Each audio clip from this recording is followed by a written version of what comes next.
Time for our panel discussion, asking most of our keynotes to give their insights into IoT and its fragmentation. First, I'd like to welcome moderator David Oro. He'll navigate through the reasons for fragmentation and help us find how brands and products can be successful in this chaotic sector. David Oro is the editor of IoT Central, which means Internet of Things Central. I had a chance to speak with him at length about it yesterday. It sounds like a fantastic online resource for anyone in this industry. I'm sure you can give out the website, and anyone interested in this resource can ask David about that. Most recently, he was head of communications at Pivotal as well. Please welcome moderator David Oro.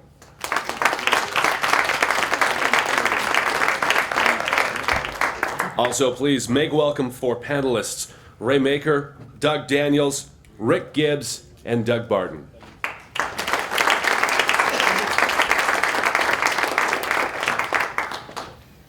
Come on stage, guys. We've heard from Ray, Doug, and the other Doug earlier. Rick Gibbs, if you haven't had a chance to meet him yet, VP Engineering and Chief Ant Evangelist with North Pole Engineering and a veteran of the Ant Symposiums. We'll have a question period at the end of this, depending on how things go. So if a question does come up, remember it, and we'll throw the mic to you. Without further ado, David Oro. Thank you, guys. Thank you. Thanks for having me here, and what a great conference. We are going to take a look, from our panel experts here, a look at IoT and fragmentation. There's been some amazing talks. The only person's talk that I did not catch, Rick, you had a technical talk. That's Yes. why I was not there. Right? Yeah, I'm a use case guy, not a technical guy.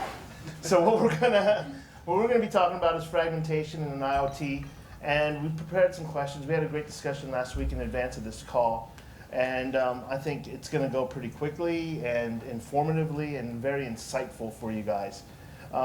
So first off, let's just start it off the back. Everybody knows everybody. Rick, nobody's seen your general presentation. You did a general presentation. Why don't you go ahead and just explain what you do and where you come from and Sure. what So, perspective you're bringing. again, my name is Rick Gibbs. I hail from Minnesota. There's a good contingent in the room here. Barry Holly and I actually live in the same town, but we never see each other except for here for some reason. So we need to do something about that. But so our company is North Pole Engineering. We're an engineering consulting company. We do product design for many different companies around the country and sometimes around the world. We see everything from kids' toys to farm implements to medical devices to guidance systems for the military. I call myself a bit pusher because with digital electronics, we're just moving bits around and doing different things with them. So we see a lot of different market segments and a lot with different wireless products. And I guess it was 5 years ago, maybe it was 6 years ago, I'm starting to lose track, we created our WASP product, which fits right into the Ant ecosystem for moving that sensor data to applications to the internet, so that that data can have further reach and integration into more platforms and get into more people's hands. I like to call ourselves a glorified wire. So we end up between a lot of different endpoints, and so I interact with a lot of companies in this room, both on the display side and the sensor side, and so that's the experience and background that I bring to this discussion. Great, thank you. And so as we put this panel together and we did our initial call, I commended Ant because of, look what we have here. We got a guy from the wire all the way out to the cloud here, right? And so and we've got a heavy user and reviewer of products. So we're going to talk about fragmentation right now. So really, I think I know the answer. How fragmented is this IoT market? What are your guys' thoughts on it? You know, and just give some thoughts in general. You want to start with you? Sure. I wouldn't say I'm probably the resident expert in how fragmented it is or how fragmented it's going to become. I think it's too early to tell, to be honest with you. I think we're just starting to see some interesting use cases in the whole home automation environment. things from all the big players and the small players. Philips, of course, Google acquired Nest, and what we're doing in that thermostat space. I think they've got a smoke alarm that pairs with that. I think a lot of the early shakeout's going to happen, potentially as early as this holiday, on some of the more, I would say, consumer-facing products. But I don't even think we even really understand what this is going to look like 5 years from now. It'd be a totally different discussion, because I think it's just so early on in terms of what is classically referred to as the IoT market. But there's certainly been many successful use cases and products and offerings, from devices all the way through the software stack, and ultimately the services that either enterprises or consumers pay for that have already made it. Yeah. Have made the transition, and they're successful businesses, today. Yeah. Ray, I'd love your take on that. You talked a little bit yesterday about being able to transfer data, right, between stuff. I mean, I know that's a data thing, right? But at the same time, you've probably touched a lot of products in Yeah, I gear. think it's interesting. So there obviously is fragmentation in the market, both in the sports technology space as well as even just in general, right? So in sports technology space, there's fragmentation. Obviously, here between ANT+ and Bluetooth Smart, there's less fragmentation on the data side. Actually, it's not as bad. I think even if I look at different bike computers or running GPS devices or whatever that is, even different action cameras, they're all recording things in different ways, but they're recording to more or less the same file types. And so those file types are universal in a lot of ways across the board, and people are on those same platforms. So even if I were to go to use an Apple Watch and record something there, that data is readable by the same applications that from a Garmin device. So while it's fragmented at a higher level up, kind of once you get down a little bit lower on, where the consumer cares about, it's actually not too bad there from a data standpoint. Yeah. And Doug, on your side, when you showed us that great presentation earlier this morning, it seemed like everything was centered around an iPad and all the data that you were putting there together. Was fragmentation an issue for you guys? Did you even think about it? Now, I know you talked about Dave not wanting to even put on some gear. So think about it from a technical perspective. We had a which very is- unique use case, but what was clear is that we had to create a first-of-a-kind solution to bridge, right, the gaps that was standing in our way. And the best example of that is, in order to get Dave safely and quickly across the country, we wanted to intersect data that was collected by 2.2 billion sensors in the environment. Our weather company collects data and of course models weather evolutions, and it was that was very important contextual information that had to be bridged with the data we had about Dave's location, his power, so we could model that. So our use case required that we build a bridge over what could have been considered fragmented, right, Internet of Things and data technology. And I actually think that's what's going to drive, the smoothing out of some of these differences, is the use cases are going to demand it. So indeed, you've mentioned the iPad. That to us was a bit of the control point. It's the way we closed loop the information that was both gathered on person, right, on the course, and intersected with the contextual information in the cloud to give some direction, right, in the follow vehicle, which was then relayed to Dave via an earpiece in a very natural way. Your question about fragmentation, it's a reality, and use cases are going to drive us to harmonize. So do you think that kind of slowed you down a bit in terms of trying to get this guy across America? I mean, he pedaled the most, but but like. Well, I'll tell you, understanding it's getting easier and easier. One of the things I shared at the tail of my presentation is the resources IBM has put together so that these information sources can be bridged more easily. We have easily combinable services that connect with the Samsung IoT universe. Our weather company, that data is easily brought into an application using technology that I can barely know the name of. It's Node-RED. I'm not a technical person by trade. I'm an IBMer solving a big problem. Other people are expert at it. But as I understand it, this is easy to drop into our development environments and incorporate as a service using RESTful APIs, REST APIs that are easily combinable. So I think to some degree we live in a unique age where we're creating a layer of abstraction that allows for the easy recombination of Yeah. this information. Yeah. Rick, so you've probably come across fragmentation and issues a lot when you're trying to develop your products. What's your view and what's your take on this? Yeah, so from a development side, developers are constantly having to make decisions about what protocols to use, what technologies to use. And in some cases, they're clear-cut decisions because you're looking to a specific endpoint and that's what you design to. But in other cases, which we see in the sports and fitness market, which Nordic has actually enabled to be easier because of supporting dual protocols, it's easier to support both ecosystems. But there is a development cost to that. I look at Dave and the concept. We're talking about IoT fragmentation. I was thinking about IOD fragmentation to understand what mechanism was used to get the data from Dave to the iPad. That had to be a challenge in itself, giving varying distances. You talk about following distances at night versus the day.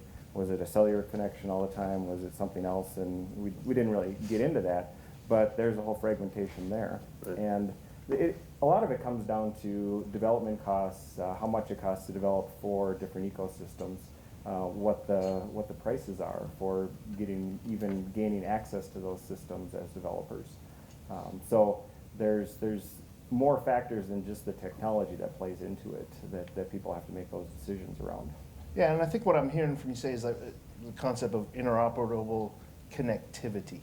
Right. Right. Yeah. So when we talk about the interoperable connectivity, Ant Plus is really focused and has been for years on making that interoperability so that it works with anybody's device or head unit. And when you see that logo, you know it works. That's huge from a consumer perspective, and that has to remain a focus of any technology that moves forward and wants to continue to drive consumers to that space. At the same time, you need the same, if you're choosing a Bluetooth Low Energy, the same data has to be communicated from those sensors, because if you're using it in one mode where you're connected to your iPhone, you want that same data to show up if you're using your Bluetooth connection as it shows up on your Garmin head unit that's using the Ant connection. So interoperability has to go across both of those technologies as well. Yeah, and I see that, and I think, for the end user, there's nobody, they don't really want to think about it. They don't, Right. and they shouldn't have to. I mean, we're not doing our job if they have to think about it. Yeah, and so like if you look at it from the end user, if you were just to pay attention a little bit, you see that there's large platforms out there trying to make sense of it all. So there's IBM Watson looking at cognitive stuff. There's, probably some Google Cloud offering that's available for that. And then there's, smaller device manufacturers that have their own sort of software like Strava and others doing that.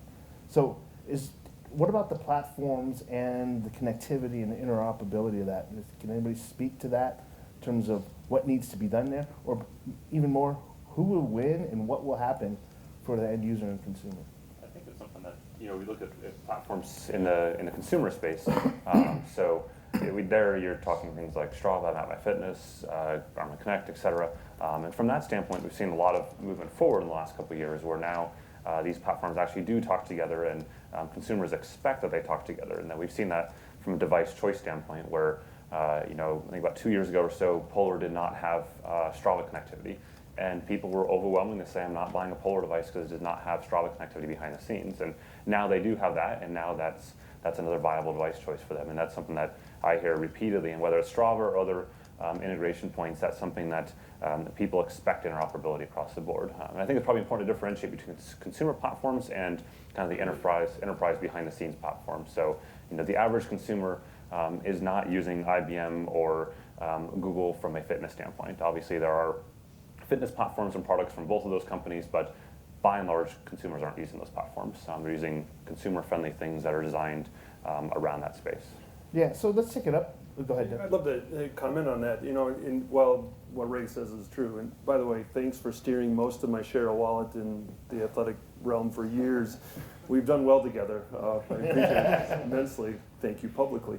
Here's what's going to change is the information that I capture as an endurance athlete on these platforms is becoming useful to diagnose my next best medical treatment. I had this example that's very personal to me. Plantar fasciitis was later diagnosed as that. Physiologist, doctor, first question they have is, what's new? What's changed? What's your stride length? What about new equipment? So there are things that are captured in this domain that, to me as a consumer, I want to move into another domain. So my fitness, wellness, and healthcare are actually merging.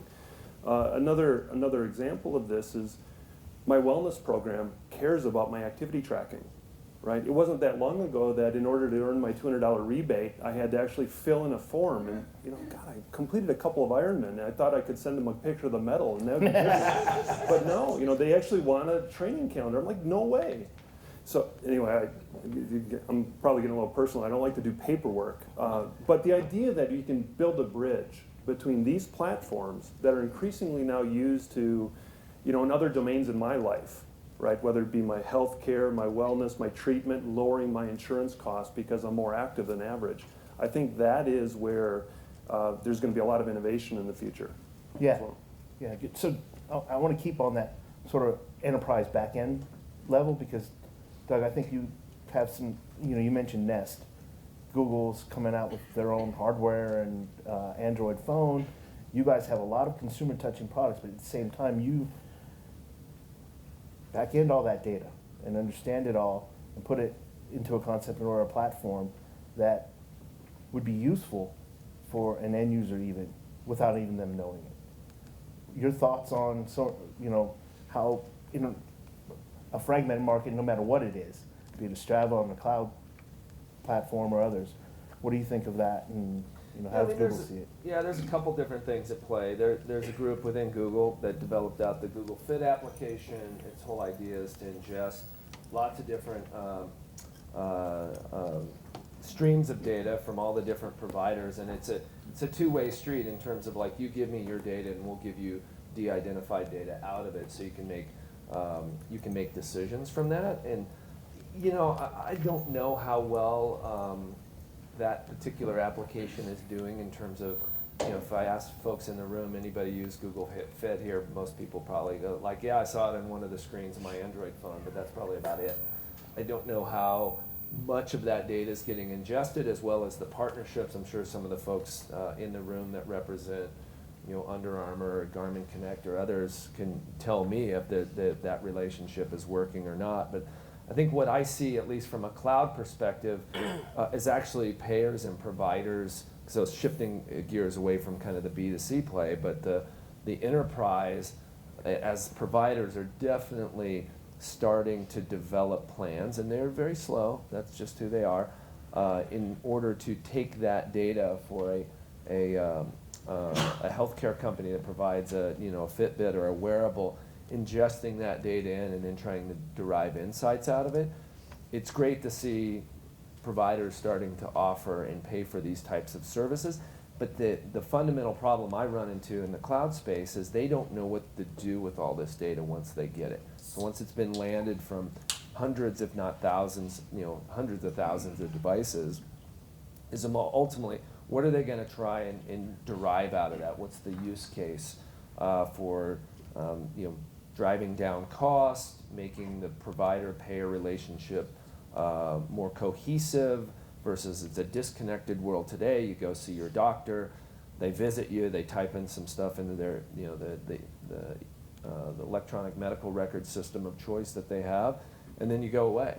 You've lost then that connection, whether it's a mobile device application that runs. You don't know where that data is residing, and I think they're trying to build those bridges now. But my experience in working in healthcare and cloud computing technologies is we're probably many years away, and I think most of the innovation is happening with startups, just very small application developers that are trying to build those bridges into the EHRs. So yesterday you talked about the sports bra that you developed, right? Did you think about measurement and activity and connectivity when you were putting that together, and how did you come to the decision of where you were to what the product is now? Yeah, I think one of the design principles within the MyPulse brand and that company was really around giving the freedom of choice to consumers. We didn't want to build a siloed sports bra HRM application and here's the whole thing, take it or leave it. It was really around that philosophy as it should work with multiple wireless interfaces. Again, don't have to think about it. Just put on the bra and go. Same with the application front. Like if you're a Garmin Connect person, awesome, keep using it. It'll pair. You can suck the data out of whatever your device is, by computer, phone, doesn't really matter. We wanted to leave that choice to the female consumer. Ultimately, it could, there could be males products as well, but with a hyper-focused female demographic, we didn't want to try and make that decision for them or cram them down a certain path. Others have tried that, and we felt playing the Swiss role was taking the customer's perspective first, and that would ultimately prevail. So early indicators are that was the right choice because everybody kind of brings their own passion and already has typically some type of application that they're going to use. Yeah. So your first customer for the male sports bras sitting right over here. Yeah, I'm going to put some ice packs. Yeah, in there you go. Put some ice I was packs trying and to- go I was for trying it. to look at that picture earlier. Yeah. I got a product I can give you before I leave. So So Ray, is there a need, like as you looked at these products, what do you think consumers are asking? Do you think they want to stay with like sort of one branded platform for IoT information, or are they wanting it to all be interoperable? They want interoperability to a degree, but they want consistency. So they want the fact that something's going to continue to work for them and will work with different partnerships. And so I think there is potential, kind of like I talked about yesterday, where if someone has one device manufacturer today and wants to shift to another device manufacturer, that process should be seamless. It should be something that you can do in the same way that when you move from one house to the next house, yeah, there might be some bumps in the road, but you're taking all your stuff with you and going somewhere else. And today you really can't do that on a platform. You can't go from Garmin to Fitbit or Fitbit to Garmin or whoever you want. You kind of reset and you say, okay, life is starting new again. And I think that's an area where the companies, from my opinion, have a marketing potential there to be able to go ahead and say, well, I'm going to offer ability to move you from your past house to your current house, and here's why this device is better. Yeah. So Rick, back to you. Is there one protocol to rule them all? Will there be? I don't believe so. And hey, I'm a realist also. And there's a lot of different reasons for that. If we could control everything about the ecosystem, if we could control everything about what other decisions people are making, then the answer would be different because you could come up with the perfect solution. But the perfect solution breaks down when you get outside of your own vacuum. We're always right in our own world, but as soon as you step over into the neighboring community, they have different needs, different concerns, and we see that whenever we talk about standards boards. Everybody brings a slightly different perspective to it, and it's not a wrong perspective. We have diversity in the marketplace, and we've seen that through the years. If we look at different technologies, we started out with radio. We had AM, and then FM came along. It was great. Did AM go away? No. And we were having a conversation that I contend that radio is one of the technologies that has had the longest longevity of any technology we're using today. But you look at our other mediums that we've had, 8-track tapes. Who had those? Do we still use those? No. Why don't we use them? Because better things came along, and there's the evolution of that. In that physical world, it was harder to get multiple players, so there were 2 or 3 competing standards. There's a great chart on the IoT Central that shows all of the different players in this marketplace, and it's staggering to realize that there's probably 50 companies listed on that chart that you have, and the reality is the technology that we have today makes it easier for fragmentation. We talk about the Kickstarter projects. We talk about the inventors in their garage. Lots of great inventions have come out of garages, especially out of Silicon Valley. There's a lot of garage companies that are household names now, and it's easier to do that now. So I think we will continue getting more fragmentation. The challenge is how to get that frictionless for the consumer. Because as engineers, as software designers, it's our job to eliminate that friction so that the consumer doesn't care about it. Now, the funny part that I think, we talk about all these different cloud platforms, and each cloud platform has its own security protocols. How many people cringe when their login pops up and you forgot your password and you got to go figure that out? I think everybody has that pain. And that's something that I think we have to address to be able to share that data across platforms. Because that's a fragmentation that is a huge reality for us. I think even looking at fragmentation of protocols, it's actually good to have some fragmentation of protocols because that means there's competition.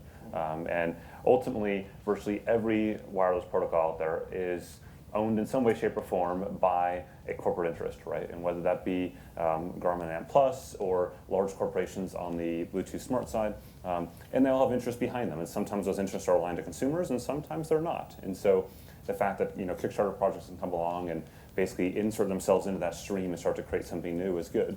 Now, when it starts to impact the consumer, that's where it gets more tricky. But I think having that checks and balances system has for all product types, whether it be wireless or phones or anything else, been good for the consumers in the long term.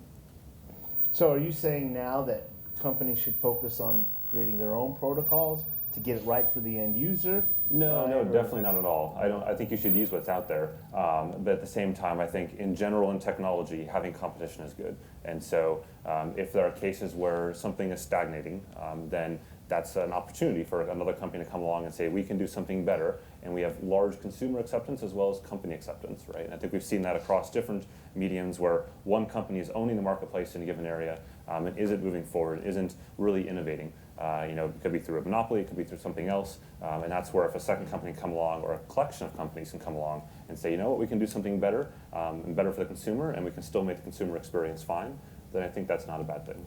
Yeah, and I want to see that together. Like, I'm hearing you guys talk about, different protocols and stuff will help drive innovation or whatever. But as an end consumer, I just want something to work, right? And then I'll use.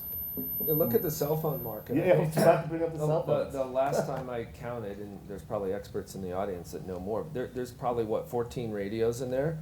You get, if you're a CDMA or GSM house, that's the voice path. You got LTE and the data path, various speeds and versions of that, number of channels, Wi-Fi, Bluetooth, ANT, NFC. There's a dozen right there. And where do we solve that problem? We can thank the guys at the silicon level that they bring those ASICs to market that actually address all the needs for the the Qualcomms, the Samsungs of the world. And then all the value add that the consumers care about are not at those, layers 1 through 4. It's at the application layer that really the differentiation happens, whether it's taking stock Android at the OS level and then having a set of apps on top of it, or taking stock Android and then tailoring it like a Samsung would to their specific needs, thus the open source of Android itself. You can kind of take it as stock or tailor it to what you feel your customer needs are. But all that underlying stuff that consumers don't really care about, wireless protocols. They just want it to work and roam. And if you're at home, use Wi-Fi. If you want to quickly pair to something, you have NFC, or pay for something, you have NFC. Bluetooth, we obviously know what that does. So it's amazing. I started my career in wireless back in '90, I believe, and there was one radio. It was amps, analog, mobile phone system, and then it went to amps and TDMA, and then it went to CDMA, and like the evolution, if you look at, the charts that you were probably talking about of where just wireless in general on the wide area network has gone is nothing short of amazing, that you can pack all that into a chip and then have room left over for memory and other things. So, and thanks for bringing up the chart on IoT Central, because I look at that and I study this stuff regularly, and I'm like, look at the number of companies involved in here. Look at this current gold rush that is a classic sort of gold rush in tech, right? And everyone from Cisco's Jasper to and there's hundreds of startups of IoT platforms, both on the software development side, on the protocol side, et cetera. When do you think we'll see some sort of an IoT standard that's going to come along? It's going to be easy for everyone to be able to communicate to one another. I don't know that a standard will ever exist, other than in the platform that we use personally, whether it's your Android device, whether it's your iPhone, pick up whatever mobile platform, that's really become the hub for how we communicate with the world. When we walk into our homes, we may have a Nest thermostat, we may have Echo, we may have HomeKit, we may have all of these different devices, and I fully expect that homes will have multiple platforms for connecting their devices, but I think that hub of the phone is going to be the nexus for how it all comes together. Yeah. And it's really the individual protocols that do coexist that will come together through either OSs or applications to bring that all together to get ultimately to the cloud services and tie that all together. Yeah. We've got a top-notch team here. They just put it up on the chart, the slide that we've been talking about. There you go. And this is not even, there's another chart that I have on the site that actually is bigger than this one, and it was actually put together by a venture capital firm that I shared on that site. That's even crazier to understand. But this one looks from the things that you actually use to cloud and application services, and finally hardware and infrastructure. There's a lot going on there. I think to some degree that the answer to your question there is that in some sense that protocol does exist already today for connecting the entire internet. And it's like if we're on that chart there, that is TCP/IP. That's something that's, if you want to get from point A to point B on the internet, you're using TCP/IP. And then once you get to the very end point that you're talking about, that's where, that could be inside of a house, or it could be on a wrist, or whatever the case is, that's where you may finally jump to some other protocol. So, there could be a day, there already is a day where my watch has an IP address, and not watching necessarily in this room today, but there are watches out there that have IP addresses, and they can operate on the internet in that sense.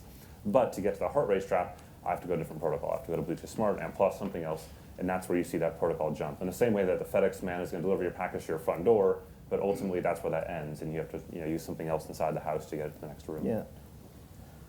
Doug, so when you were at the end of the 3,000 miles, from a technical perspective, what could have you seen been more interoperable in terms of the data that you were getting? What did you learn from that? What do you see happening in the future, and what is IBM doing to make that better? Yeah, well, we certainly had our challenges, actually. Even in our small use case, as I mentioned a bit earlier, is that it felt like we were unifying three relatively independent domains, that of human performance monitoring, kind of medical devices, almost at that level. Core temp sensing is not something that I think we're doing routinely right in this room in the area of fitness. We had all the cycling metrics, right? So that in the fitness realm, a lot of your products were actually supporting that effort. So we were actually bridging, and then I talked about the Internet of Things, like the weather data, which was such an important contextual variable that we actually had to bridge those three domains and put it together. And that wasn't easy, because we also have a racer who's going to race 22 out of every 24 hours. He's going to slowly lose his ability to think clearly. We have a crew that's under similar demands. I don't know about you, how well you function on 4 hours of sleep, but I'm a mess. Yeah, well, not You're seeing it today, in fact, right? Wild Bills, people. Nordic night. So, indeed, making things simpler and more seamless, it wasn't easy for our small project, but I think that's a microcosm of a larger challenge that we all face. And I'm clear that this room can rise to the challenge, make insanely great products. The fragmentation allows for some innovation, but that needs to be assimilated, right? Assimilated into existing infrastructure. And I think one of the interesting questions that we should get to in this panel is about the ownership of the data, also the interoperability. I continue to be fascinated by the use cases where my fitness data can help me have insights about my health and wellness, or the insights that maybe our healthcare system doesn't use routinely yet, but will in the future, my genomic information. right? Yeah. That's going to be information that at that moment of truth, I'm going to be combining clinical and diagnostic data, activity from my life, my sleep history, along with my activity, right? And combine that with genomic information. And that corpus of information is where the insight's going to lie, in between those, Yeah. right?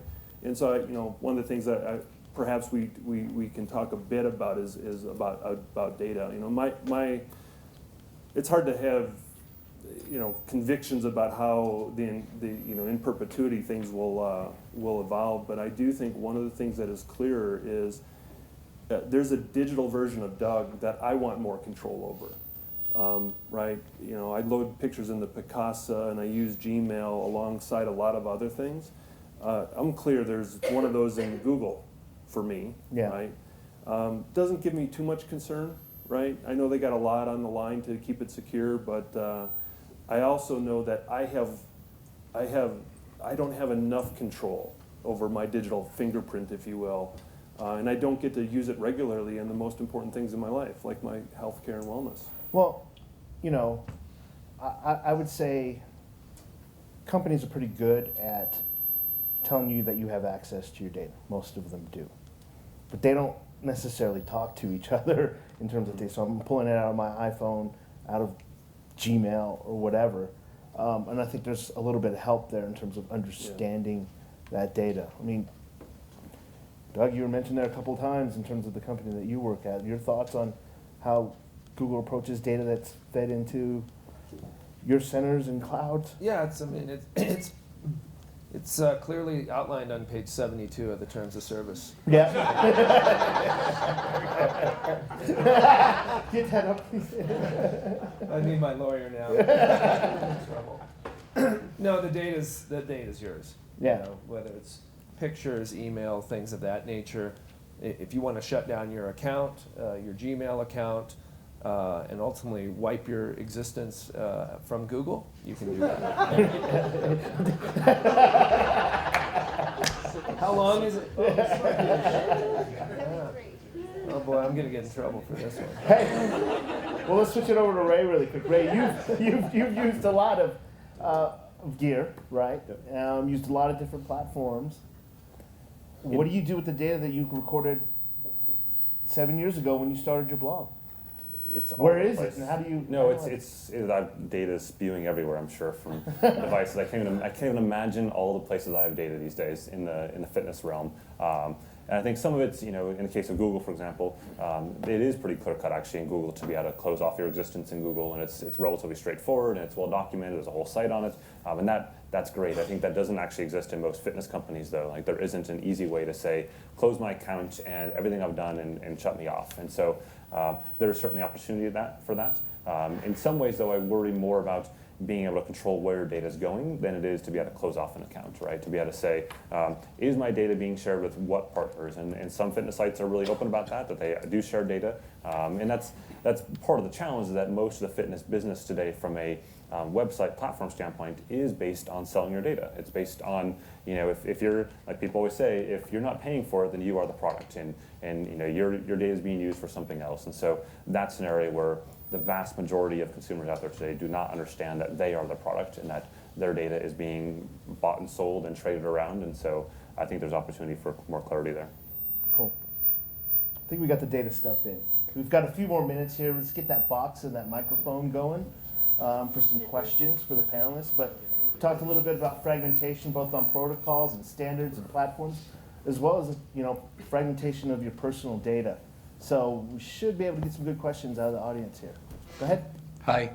I'm wondering what do you think about some of these things like Google Weave and All Seen, All Join and Open Connectivity Foundation, OIC, as ways to kind of maybe help things communicate with each other?